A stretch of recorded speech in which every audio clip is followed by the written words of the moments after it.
Assalamualaikum warahmatullahi wabarakatuh. Waalaikumsalam warahmatullahi wabarakatuh. Selamat pagi, siang, sore, dan malam semuanya. Kembali lagi bersama kami di podcast Konseling Bimbingan dan Konseling UM Metro.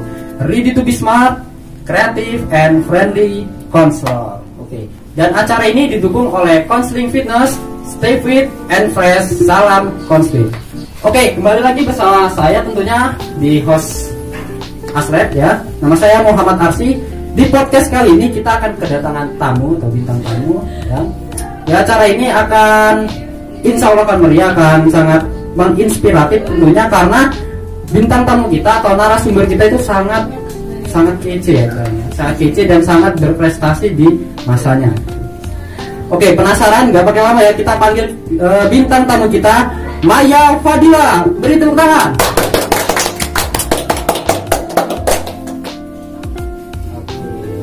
Selamat sore Mbak Maya. Sore. Ya. Oke, ini ritual kita ya? Ya, kita ini ritual dulu. Sebelum kita open mic, kita cek dulu mic-nya ini aktif benar apa atau enggak. enggak. Oke, Mbak Maya. Biasa dipanggil Mbak Maya apa Bu Maya sekarang? Kalau di luar sih masih Mbak Maya sih ya. Cuman kalau ya di lingkupnya itu sudah Bu Maya. Walaupun ibu-ibu sih, cuman ya gimana ya? Ya kita sebagai ya tenaga pendidikan gitu, jadi ya harus tetap Bu, walaupun kadang kita dipanggil Bu, ya Allah belum ibu-ibu dipanggil Bu gitu.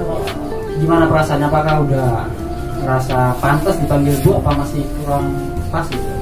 Ya kalau kita nunggu pantas kayaknya akan ada masanya kita seperti itu gitu kan. Cuman ya Tapi sementara ini masih kayak belum terbiasa gitu. belum terbiasa. Kabarnya gimana? Ngomong-ngomong, saya manggilnya Mbak Maya aja ya. Oke. Gimana kabarnya Mbak Maya sekarang? Alhamdulillah baik. Alhamdulillah baik. Sekarang sibuk apa sekarang?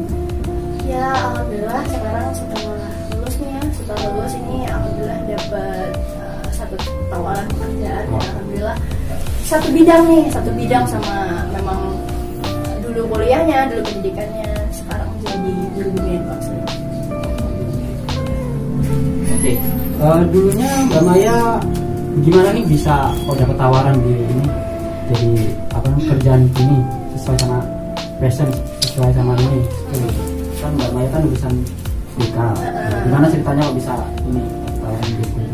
Iya, gimana ya, posisinya memang entah di sisi lain itu adalah satu rezeki ya, itu memang sudah garisnya atau gimana.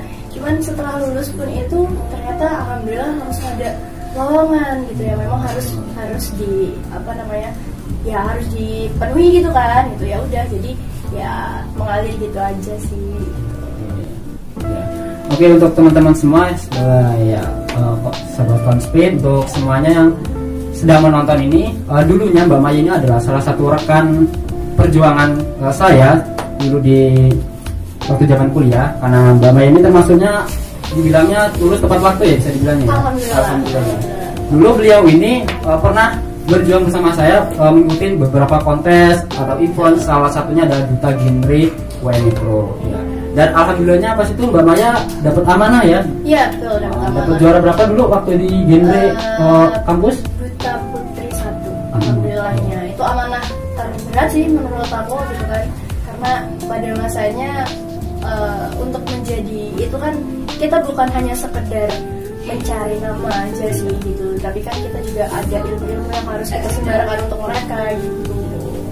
Berarti ibaratnya aja apa ya, kita udah dapat titipan, nggak mungkin kita ini biarkan saja, harus kita jalan. Iya, bahkan sampai sekarang pun ilmu-ilmu itu bukan hanya berhenti di situ saja. Sebenarnya kalau kita pikir kita separtner ya dulu ya, seperjuangan lah ya gitu. Itu kalau dipikir dari 2018 sampai sekarang ini udah 3 tahun kan? Iya, sekarang 2021 sekarang. Itu dulu di bulan Maret juga ya berarti. Ya, di bulan Maret ini. Ini sebenarnya ya. Ini bulan Maret sekarang, berarti ya ini sekalian nostalgia. Betul. Ya. Jadi pada masa itu ya perjuangan banget gitu, karena memang kalau sama Arsi kan dari 2018. Ya. Sebelumnya saya juga pernah mengikutinya itu di 2017. Oh, berarti sebelum ini ya, sebelum saya masuk kuliah gitu ya. Betul. Jadi di 2017 itu sudah mengikuti ajang Duta Genre itu. Terus ya untuk di 2017 karena pengalamannya masih minim, ilmunya juga masih belum belum full matang gitu kan. Nah akhirnya di 2017 itu ya mulai tertarik untuk ikut ya dari situ gitu, karena dari awalnya memang 2017 itu gitu kan. Kak Maya ini kan mulai merintis di apa namanya pemilihan Duta Gindre itu kan dari tahun 2017 gitu ya. Kan mulai apa namanya 2017 itu kan ibaratnya masih belum berhasil gitu ya. Itu dulu itu pernah ngerasa ini nggak kapok gitu kok, nggak dapat pencapaiannya nggak tercapai gitu, merasa kapok nggak gitu, merasa kapok sih pada saat itu, bukan kapoknya malah. Jadi pada saat itu tuh malah kayak lebih apa ya yang membuat aku harusnya bisa gitu, apa sih yang membuat ini gagal, apa yang membuat ini berhasil, kita harus mempelajari itu kan gitu. Nah pada saat itu tahun 2017 mikirnya ya itu masih baru kan, maksudnya ilmu itu masih belum benar-benar ikut ajang itu pun sebenarnya atas paksaan dari temen Kiki sama Nani. Ingat ya, kamu berdua satu kali orang berdua nih kalau nonton. Untuk Mbak Kiki dan Mbak Nani kalau nonton ini tolong abis ini komen ya. mereka yang pada saat itu bilang udah main ikut aja katanya gitu kan, terus ya udah ikutin aja gitu. Pada saat itu semester 2 kan masih maba-mabanya gitu ya, maba-mabanya kan gitu. Belum tahu apa-apa gitu. Sedangkan pada saat itu lawannya semester 7, semester 5 dan itu luar biasa banget. Mbak Ririn tahu, Mbak Ririn matematika itu ya, itu pada saat itu jadi duta santri putrinya, nah gitu kan. Dan pada saat itu tuh kayak lebih tertantang, wow di sini orang-orang hebat-hebat semua gitu kan. Terus apakah mikirnya gini, apakah saya pribadi bisa apa namanya setara gitu, bisa bersaing gitu dengan orang-orang seperti dia, mereka gitu ya. Nah pada saat itu wow ini di sini nih kumpulannya orang-orang hebat semua gitu. Nah apa yang mau maju, ya udah nanti kalau mereka bisa ya saya bisa dong ya, gitu. mungkin setiap orang kan pasti ada potensinya masing-masing kan. Dan untuk sekarang kita masih ngomongin tentang Duta Gindre ya. Dari Mbak Maya kan dulu kan 2000 berapa ininya? 2018. Kira-kira sampai sekarang rekan-rekan perjuangan dari Duta Gindre dulu masih terjaga nggak komunikasinya, kayak dari rekan yang putranya, juara 1 putranya dan sekarang kira-kira masih terjaga nggak? Kalau sama juara 1 putra sempat lost kontak. Setelah sekian lama akhirnya kita kontak lagi nih gitu, Mas Bagus.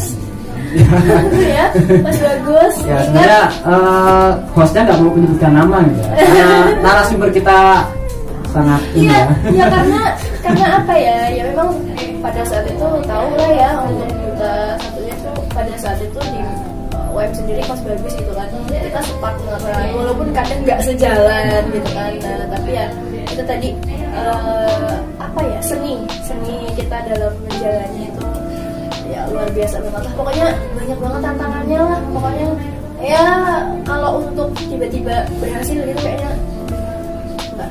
Cuma kita harus meniti. Sama aja ya. Saya dulu juga di awal juga ikut dan posisi saya juga masih belum tahu apa-apa sih. Betul. Dan posisi saya masih semester apa itu, masih maba gitu, masih ada tingkat paling bawah gitu. Ada ini diajakin juga dulu. Ada kegiatan kayak gini.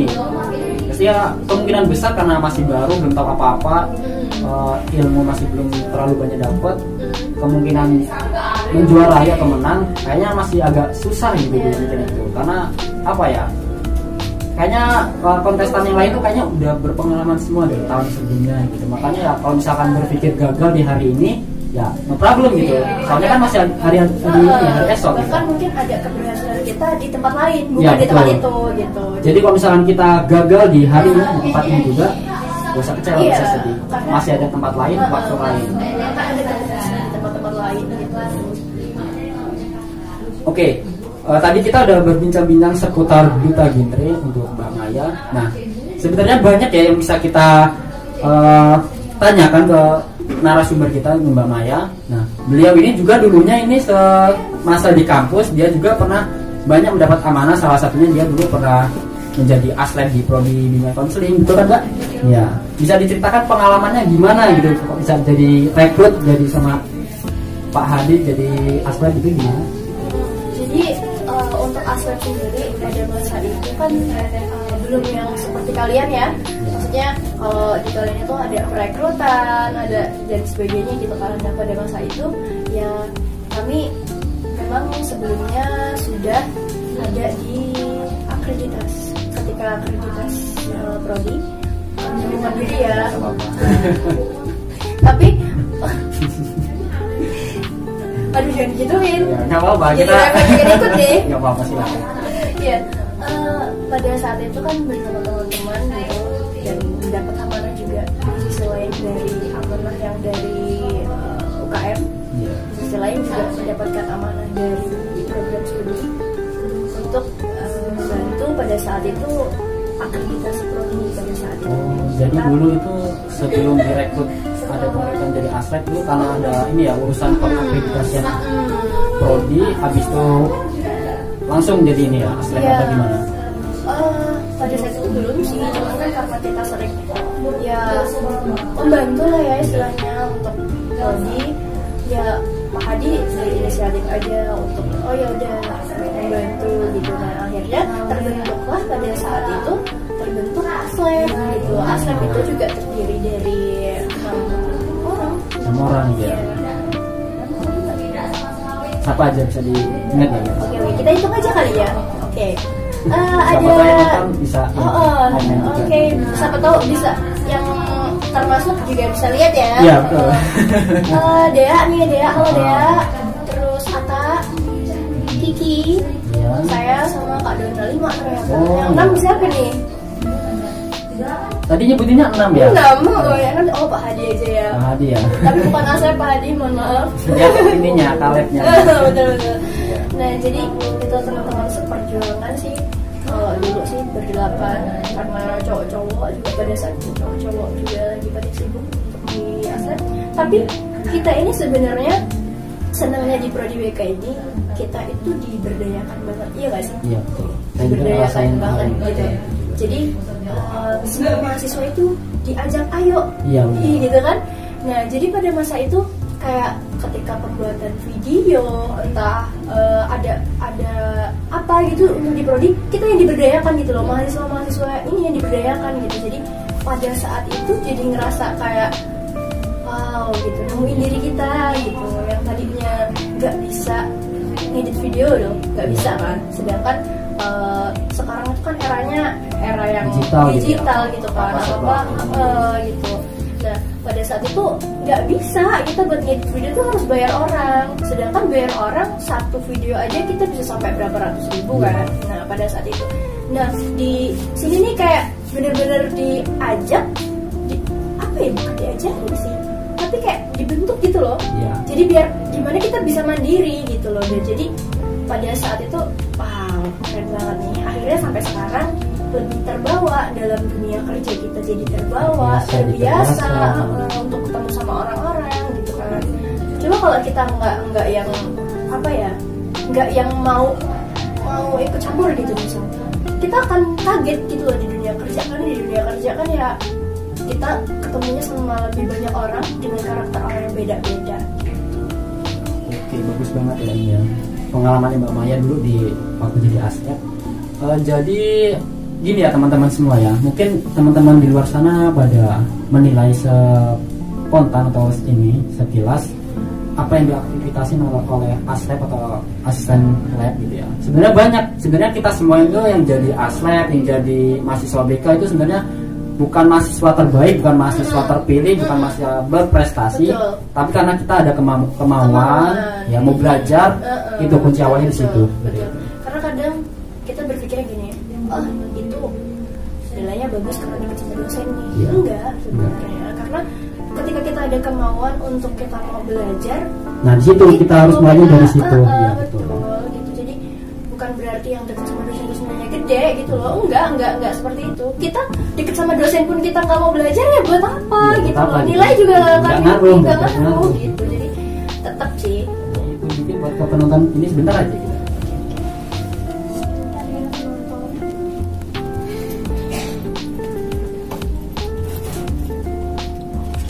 Sebenarnya jadi benda pusaka sih sekarang, sudah disimpan, jadi sudah sedikit rusak. Jadi ada cerita menarik nih teman-teman semua tentang selempangnya Mbak Maya ini.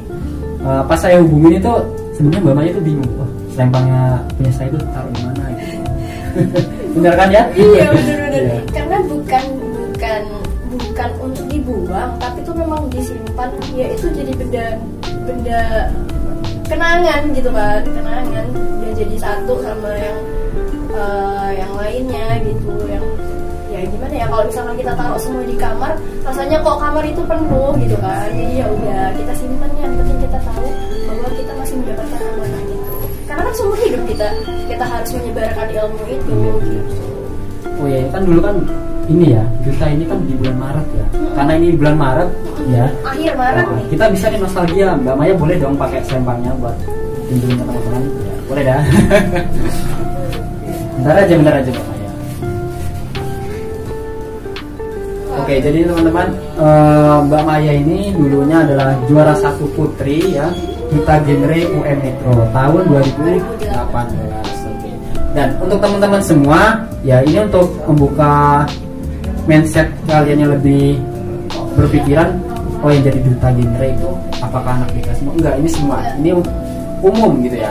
Dimana ada kemauan, di situ kalian bisa usaha di situ ya. Betul. Oke. Karena pada saat itu dikiranya PIK itu adalah BK. Ya. Pada saat itu, Awalnya juga saya juga berpikiran, oh ini kalau di BK punya ini kan khusus. Iya, Oh ternyata karena enggak ini. ada konseling di belakangnya Iya, kan benar. gitu. Tapi sebenarnya itu bukan milik BK, tapi milik semuanya. Sama siapa aja bisa masuk, Iya, bisa betul, join betul, gitu. betul.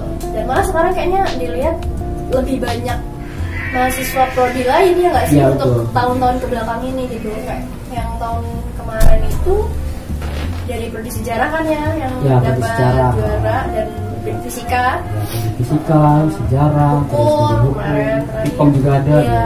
betul. Jadi lebih bervariatif, dan kayaknya untuk PIK sekarang ini lebih apa ya, maju banget gitu loh. Iya, alhamdulillah ya. Berkat dukungan dari senior-seniornya dulu yang pernah merintis, bantu merintis, alhamdulillah sampai sekarang kita masih bisa mempertahankan itu semua. Dan sekarang tuh kayaknya ngeliat kegiatan-kegiatannya luar biasa gitu kan.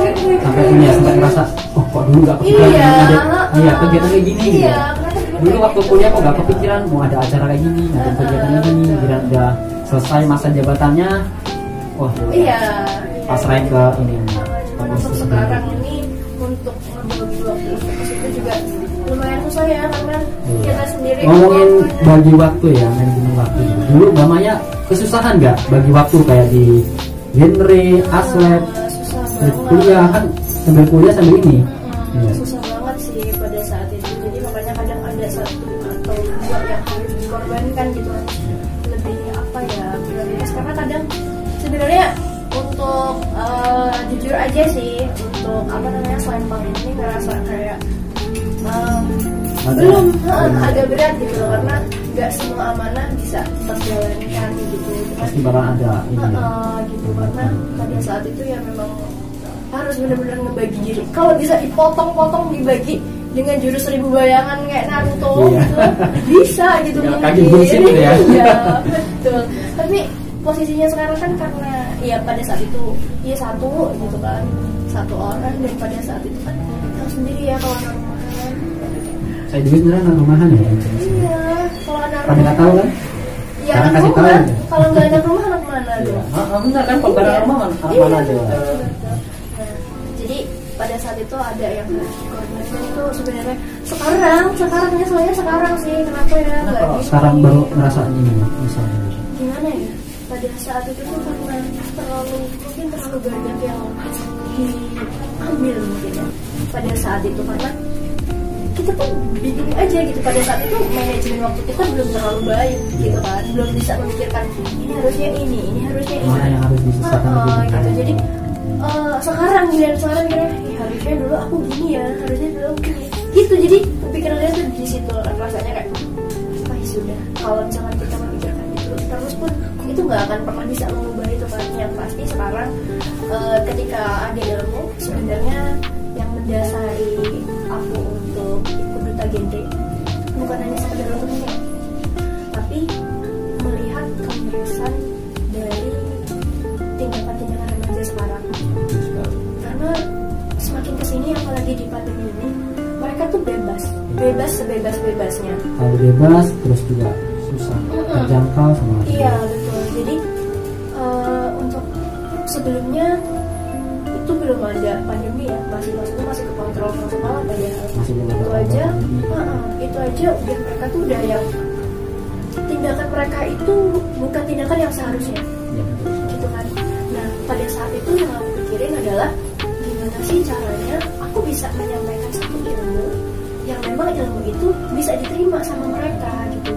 Nah kalau misalkan nih Asi jadi orang yang biasa ya kan, Asi jadi orang yang biasa dengan ujuk-ujuk nyampe ini kamu enggak ini ada satu ilmu yang memang ilmu itu bagus tapi ketika tapi nggak tahu gitu kan.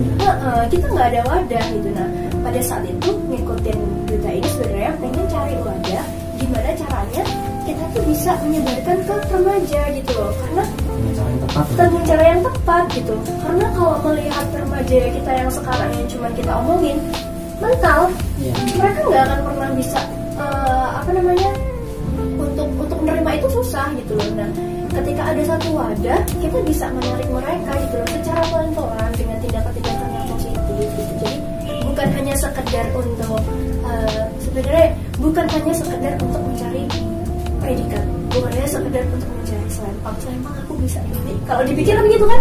Sederhananya itu selempang, piala, kita bisa beli kita buat gitu loh. Cuman wadahnya itu tadi gitu atau isinya yang harus kita cari betul. Nah kalau misalkan gini juga nih, bukan berarti pada saat itu ambisinya bukan untuk juara sih, untuk cari nama, bukan untuk cari nama, tapi yang untuk itu gitu loh. Ketika kita dapat satu mana gitu ya, kita menyampaikan ke orang itu lebih enak kan. Ketika kita jadi orang biasa, kita maju di depan tiba-tiba kita ngomong itu diterima nggak sama mereka kan gitu pemikirannya gitu kan. Kadang nanti kalau kita bukan siapa-siapa kita maju tiba-tiba kita ngomong orang mikirnya lo siapa gitu kan. Ibaratnya aja gini kayak saya ini mau minta air sama Mbak Maya, otomatis saya nggak boleh lebih tinggi dong. Kita minta ini Mbak Maya punya air lebih banyak, saya yang punya gelas kosong, otomatis gelasnya Mbak Maya harus lebih tinggi dong, nggak mungkin gelas saya yang lebih tinggi. Jadi ya itu tadi sebenarnya yang mendasari. Dan ya mungkin salahnya ya memang pada saat itu karena terlalu banyak terbagi-bagi jadi belum bisa semaksimal mungkin. Tapi insya Allah untuk ke depan karena juga ketemunya Sarah sama remaja-remaja yang luar biasa banget ya, semoga ilmu itu masih bisa saya terapkan untuk ke depan untuk para remaja itu. Paling enggak mereka memiliki tindakan-tindakan yang lebih baik gitu loh, bukan yang tapi nggak lupakan ilmu yang pernah didapat gitu ya. Enggak dong, tetap. Walaupun sebenarnya kalau untuk upgrade kan ilmu selalu di-upgrade ya, untuk upgrade-nya itu kadang masih terbatas karena kita ya gimana ya gitu kan. Sekarang juga kalau dulu masih tergabung kan gitu. Jadi pada saat masih ikut UKM itu masih bisa gabung, bisa untuk ilmu-ilmunya masih bisa dapat. Cuman sekarang kadang ini udah ada perubahan nih, ternyata ini ada perubahan. Tetap mencari tahu. Kalau mencari tahu tetap mencari tahu. Cuman tidak bisa semaksimal mungkin seperti dulu ketika kita ikut UKM. Gitu sih. Nah, kita lanjut lagi ya. Masih kita bahas tentang momen penting Mbak Maya dulu. Kira-kira ada nggak sih momen yang paling berkesan gitu dulu waktu masih jadi aslen, masih jadi menyandang amanah jadi duta genre gitu? Ada nggak momen yang paling berkesan dari dulu nyampe sekarang masih di? Kalau berkesan itu banyak karena dari masuk ke sini pun itu sudah menjadi pengalaman berkesan. Pertama, karena memang di sini bukan ini PRS karena saya kuliah di sini nih, bukan karena alumni sini, tapi emang bener ketika kita memang bener-bener untuk berniat untuk ada di situ. Dulu kan memang niatnya di BK sih, karena pada saat itu BK kayaknya masih untuk peluangnya masih lumayan gitu kan. Pada saat itu prospeknya juga kayaknya ke depan bagus gitu kan. Masuk ke sini bukan cuma ilmu, maksudnya bukan cuma aku tuh cuma dapat ilmu nanti pulang ya udah gitu, tapi ada pengalaman yang itu ngebentuk diri. Jadi setelah dari sini nih kayak aku nemuin diri aku nih di sini gitu. Yang tadinya aku nggak pernah berani ngomong gini nih, pegang mic kadang bisa getar, tremor kan gitu, bisa. Karena hal-hal lucu juga pasti bakal ini terjadi ya. Gitu. Jadi kesan banget itu ya pokoknya dimulai masuk dari sini gitu, karena emang tahu sendiri ya kalau misalkan mahasiswa baru ambisinya tuh kayak apa di awal gitu kan, ambisinya sangat tinggi banget gitu.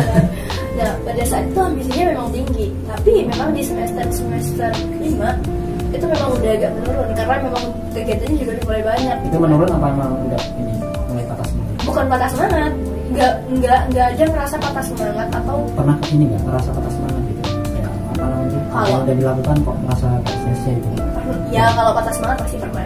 Cuman untuk biasanya kalau di semester 5 ada yang bilang salah jurusan nih gitu. Ya. Tapi nggak pernah ada kepikiran untuk salah jurusan gitu. Jadi dari awal lama makin susah gitu. Nah, paling cuman apa mikirnya makin lama makin susah nih, apalagi di skripsi kan. Terus mikirnya, wah kayaknya aku salah jurusan ini. Enggak, kalau alhamdulillah kalau aku nggak pernah sampai kepikiran aku salah jurusan gitu. Alhamdulillah nggak, karena emang apa ya? Kayak nemuin diri akunya tuh di sini gitu loh, bukan yang aku harus buat harus suka kepaksa gitu, enggak gitu. Jadi ya seneng aja gitu dari awal. Terus semakin kesini banyak pengalaman dari duta yang pada saat itu kita harus ngadepin banyak siswa, ngadepin banyak remaja, kita harus kemana-mana. Terus di BK juga banyak dosennya seru-seru sih gitu kan, seru-seru banget kan, seru banget pokoknya dosen kita tuh seru-seru banget gitu. Jadi kayak rasanya wow banget itu pokoknya semua, sampai bahkan sekarang gini kadang biasanya kalau kita bimbingan kan dari pagi sampai sore kita nunggu jeda apa gitu. Apa? Iya, pokoknya tuh dari matahari tuh sampai pindah aja gitu. Kita berangkat pagi, pulangnya peteng gitu, peteng banget gitu kan. Terus makanya ini nih perjuangan nih. Kalau patah, proses aku nih. patah banget gitu. Bahkan dulu sampai sempat hampir putus asa pada saat di akhir-akhir. Karena pada saat akhir kita skripsi pandemi kan. Iya betul. Nah pandemi itu mikirnya gimana itu perasaannya kok? Bisa enggak gitu. Pemikirannya selesai enggak nih gitu. Apa sih mikirnya cuma gitu sih, karena pada saat itu kita mau penelitian pun kita kebatas, harus ada mulai lockdown gitu. Peserta didik juga di sekolah udah mulai nggak ada gitu, mulai libur kan waktu dulu itu. Stres. Udah ini, tapi alhamdulillah karena berkat bimbingan dari Bapak Ibu juga luar biasa banget sih. Makanya kadang kayak ngerasa kangen sama suasananya, kangen sama tempatnya. Apalagi ini sekarang nih, tempatnya udah luar biasa banget gitu. Pernah nggak kita selalu kepikiran gini nggak sih? Kalau kita habis lulus dari satu tempat itu jadi lebih bagus. Itu udah terbukti itu. Itu udah terbukti kan? Udah terbukti sekarang. Kalau dulu nggak ada jalan gini-gini. Dulu asap ya udah kita asap dari pagi sampai sore. Kita nanganin kadang konseling individu ataupun apa gitu kan. Melayani ada tamu. Gitu. Nah kalau sekarang nih udah ada program sendiri gitu kan, keren banget gitu loh. Jadi soalnya apa ya? Sekarang di pandemi ini banyak suruh lockdown, kita harus nggak mungkin diem aja dong. Kita harus tetap berkreasi, harus tetap beraktivitas secara positif. Gitu. Perubahannya besar banget nih ngeliat sini gitu. Rasa pingin ini nggak Mama ya? Ingin balik lagi ke sini nggak? Sih sebenarnya, cuman kalau balik lagi ya aku nggak mau sebenarnya. Gitu. Perjuangan lulus dari sini udah kayak ini ya. Udah semakin tua cuy. Aduh, yang dulu kayak seru gitu. Itu seru banget. Kadang kalau mau keinget Mak Kuning bimbingan itu, kan bisa Mak Kuning ini duduk di depan prodi sampai nungguin dosen. Nanti ditungguin ternyata dosennya nggak ada gitu kan, sering banget sih kayak drama-drama kayak gitu. Drama di akhir semester kayak gitu biasanya. Iya gitu. Yang nanti di awal santuy tiba-tiba teman sidang nangis kok aku belum gitu sih ya. Banyak sih kesannya. Pokoknya nggak bisa dilupain. Pokoknya UM itu selalu sukses masa depan. Ngomongin sukses masa depan, apakah orang tuanya sekarang bangga nggak dan Mbak Mai sekarang?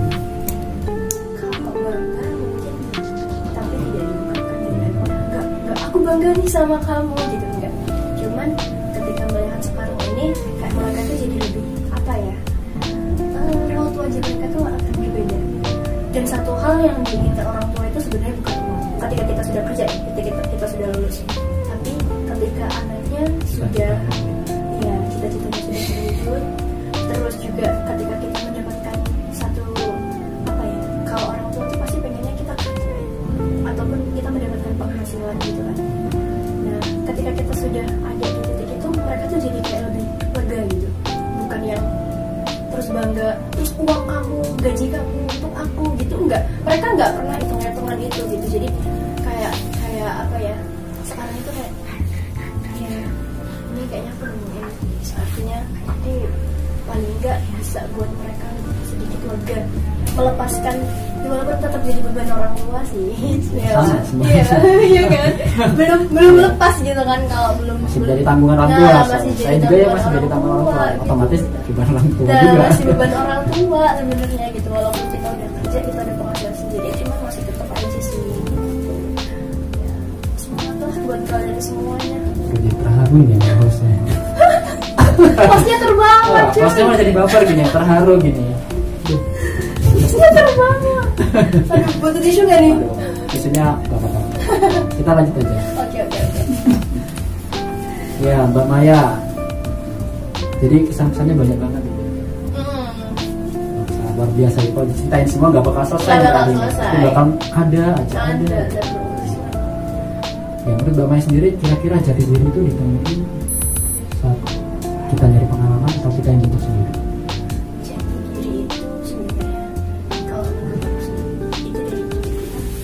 Kenapa dari diri kita? Kadang kita banyak pengalaman pun, Belum tentu kita bisa.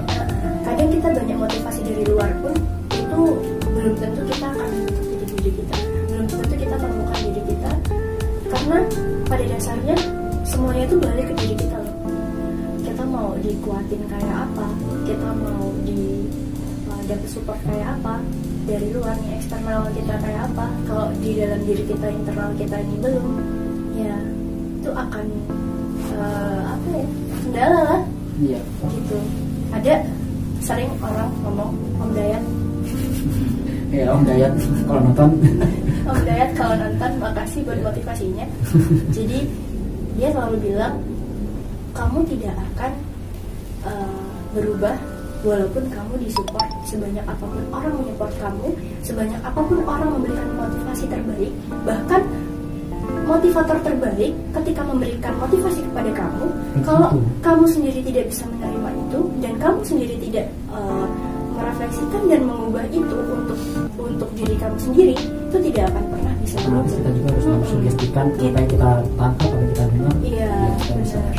Jadi semuanya itu akan berbalik kepada kita. Gitu. Jadi setiap masalah, ketika kita punya masalah, kita dapat motivasi dari orang lain. Motivasi sebanyak apapun, sehebat apapun, kalau di diri kita belum bisa nerima, itu belum. Kita bisa menjawab. Ya teman-teman semua ya, sangat. Jadi kalau kalian semua nonton ini sangat kalian berkesan banget pokoknya episode kali ini ya. Udah bintang tamunya, udah narasumbernya paling terbaik gitu ya, bilangnya ya. Iya, enggak terbaik. Enggak. Waktu di chat bilangnya kan narasumber terbaik gitu. Iya. Waktu di chat bilangnya narasumber terbaik gitu. Padahal bingung sebenarnya terbaik dalam segi apa dulu. Nah terus narasumbernya nih, hostnya bilang juga. Hostnya terbaik, terkece. Terkece, hostnya paling kece sendiri. Host terkece ketemu sama narasumber terbaik. Episodenya paling bagus. Oke, siap. Penontonnya, viewersnya nanti bisa naik insya Allah. Ini tadi penonton di depan itu 5 juta. 5 juta? Iya, sampai tadi ada yang manjat-manjat pohon. Kayaknya lebih 5 juta, soalnya tadi ada yang izin dulu, soalnya. Oh, ada yang izin ya, penonton ada yang izin ya. Jadi ada yang manjat pohon gitu kan. Saking pengen lihatnya ini. Iya, bener. Padahal di sini di ruangan ya. Iya, betul. Pohonnya di mana nih? Kita dulu pernah selek ya sih dulu waktu kita ini. Selek kita bukan selek yang terus kita berantem gitu. Kita seleknya bercanda gitu. Selek bercanda. Kita nggak pernah ada. Paling kita kalau ketemu, paling nggak tegur dulu ya, kita seleknya bercanda. Iya, betul. Enggak paham. Bahkan kadang di sini-situ aja kita video callan ya. Ya nggak usah dibahas itu. Iya itu kan kita. Itu kan wujud ini saling. Apa dong? Oke, kita bareng nih. Iya. Oke, kita lanjut ke sesi selanjutnya. Oke, sebelum kita lanjut Oh ya, ini kan podcast konseling. Mbak Maya pengalamannya kayak mana waktu di sekolah itu? Pernah layanin siswa yang bermasalah ngajak konseling kayak mana kesan-kesannya? Bisa diceritain nggak, Mbak? Kalau untuk nanganin siswa secara langsung secara konseling itu belum, karena memang masih baru dan memang pandemi kita, jadi untuk nanganin siswa juga terbatas gitu. Paling kita via daring, tetap daring gitu. Cuman ya kalau dilihat dari permasalahan-permasalahan yang ada, guru BK itu salah kalau misalkan dibilang, ih enak banget guru BK kerjain cuma di ruangan. Sini cuy, yuk sini kita lihat nih data-datanya nih. Dari ininya, kita lihat dulu nih RPL-nya, dari ininya, analisisnya rumit. Betul. Jadi bukan berarti kita diem duduk di ruangan kita tuh nggak ada kerjaan kita tuh banyak banget, karena memang orang mikirin, transparan banget kerjaan. Enak banget gitu duduk kerjaannya, nggak ngajar, nggak masuk, nggak apa. Tapi ketika kita dapat laporan dari guru-guru mata pelajaran, ya kita yang nanganinnya gitu. Jadi soalnya kan memang bidang kita. Iya gitu. Jadi ya udahlah, pokoknya nanti bakal selesai di dunia kerja. Jadi makin penasaran ini buat saya pribadi itu, karena kan apa ini kan data maksudnya babak akhir gitu.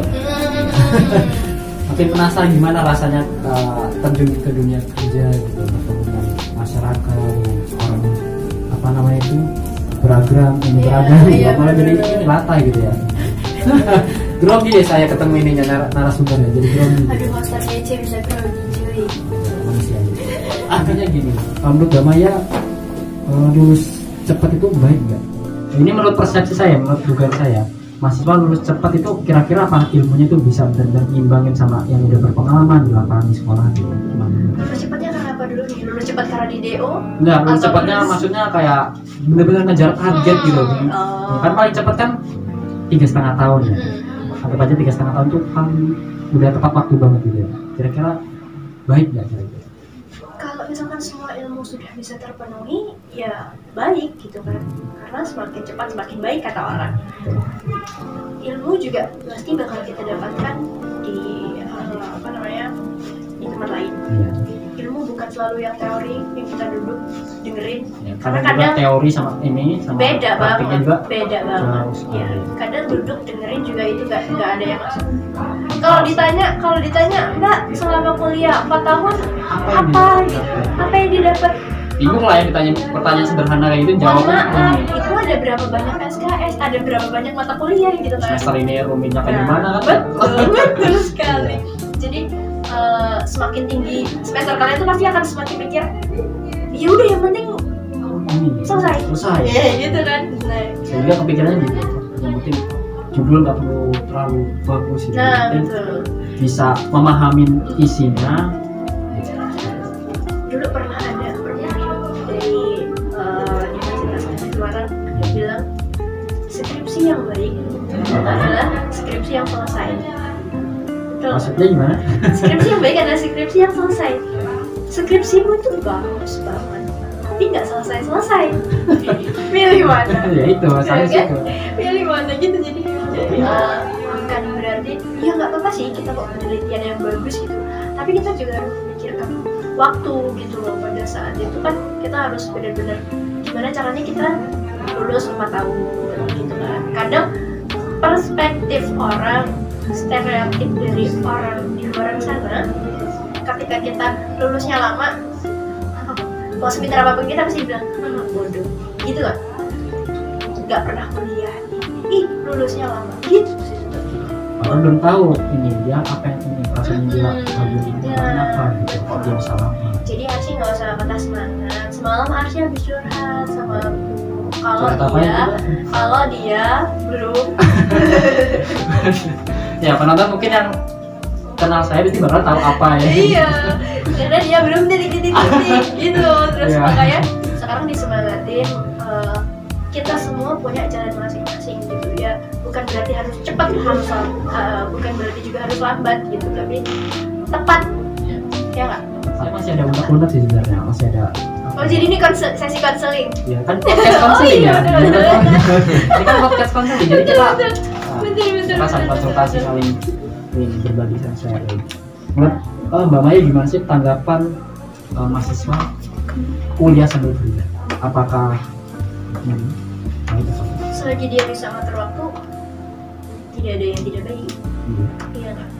Kecuali kalau salah satunya itu mengganggu dan itu jadi beban buat dia, ya. Tapi kan kadang banyak dong ditanyain di perkuliahan, kamu ngapain ini kerja gitu? Soalnya kamu aja ini kuliahmu aja belum selesai, udah capek kuliah gitu, kerja aja. Gimana tanggapan kamu? Ya balik lagi ke orang yang menjalani gitu, ya enggak? Karena kadang orang bisa berkata, emang kamu nggak capek, emang kamu nggak gini, emang kamu nggak gini. Dia nggak merasakan itu, dia hanya melihat secara visual, dia kayaknya keteteran, kayaknya kulitnya terbengkalai, kayaknya ini gini. Cuman kalau yang menjalani itu enjoy, ya kenapa enggak?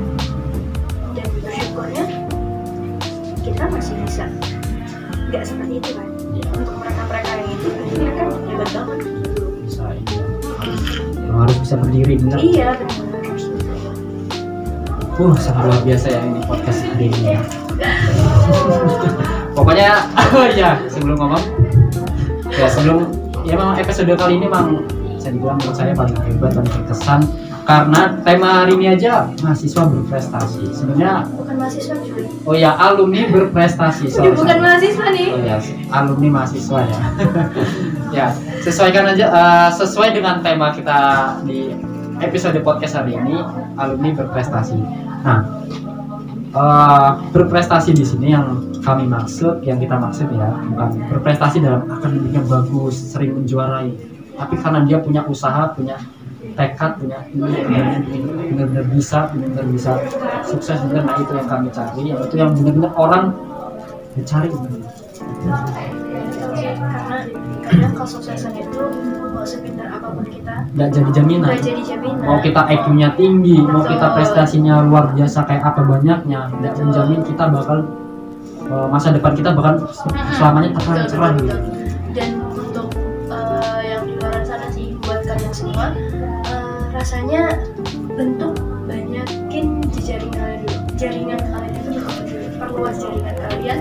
Jadi jangan cuman itu aja gitu. Karena kita nanti di dunia kerja, kalau kita akan bareng sama kita, ya kan. Nah sekarang kalau kita mikir kayak gitu, ke depan kita pasti akan kaget. Jadi sekarang nikmatin dulu hidupnya kalian, nikmatin dulu apa yang ada sekarang, nikmatin dulu, jangan jadikan itu beban. Semua orang punya masanya, semua orang punya waktunya sendiri-sendiri, dan yakin aja Allah tuh udah menggariskan setiap hambanya itu tuh untuk jadi apa. Jadi jangan pernah takut untuk gak jadi apa-apa, tapi kita tetap harus berusaha untuk itu. Khawatir boleh, tapi gak boleh ini. Terakhir nih untuk Mbak Maya nih, sebelum kita tutup, ada nggak kesan gitu, apa yang ingin disampaikan untuk orang tua nonton gitu? Aduh melodi. Soalnya kan podcast konseling, saya pingin di podcast ini tuh semua itu merasakan kesan, merasa gembira gitu. Rasanya melodi.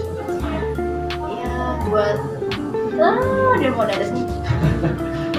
Buat bapak, makasih banget udah sampai ke ini yang memang gak mudah gitu. Artinya ke depan ya belum banyak yang bisa aku kasih ke mereka, belum banyak yang bisa aku balas dari setiap apa yang mereka kasih dari selama aku ada di dunia ini sampai sekarang. Bahkan aku masih sering banget untuk melawan, masih sering banget masih banyak banget dosa-dosa durhaka aku yang mungkin gak aku sengaja, gak aku rasa gitu, yang bahkan mungkin nyakitin hati mereka. Makasih banget udah selalu support yang pasti. Gak bisa diungkapkan dengan kata-kata kalau udah masalah orang tua. Ya juga susah gitu kalau kita ngomongin kalimat itu Pak. Jadi kita mau ungkapin suka, sayang sama ibu kita cuma mau bilang aku sayang kalian gitu aja tuh apa ya, sama aja kayak saya juga nih mau bilang sayang sama ibu aja nggak bisa, tapi kalau bilang sayang sama ibunya kan bisa gitu, entah ngapa gitu. atau malah bilang sayang ke anaknya ibu yang lain gitu. Ya bisa. Ibu yang lain kayak cewek. Iya masa cowok. Oke teman-teman semua, sobat podcast konseling, kita sudah selesai melakukan konseling kita hari ini bersama bintang tamu kita, narasumber kita Mbak Maya Fadila. Semoga podcast hari ini bermanfaat untuk kita semua. Sampai jumpa di pertemuan selanjutnya di episode yang lebih meriah lagi. Jangan lupa like, comment, and subscribe video ini untuk lebih bagus lagi ke depannya. Salam dari kami. Wabillahi taufiq wal hidayah. Wassalamualaikum warahmatullahi wabarakatuh.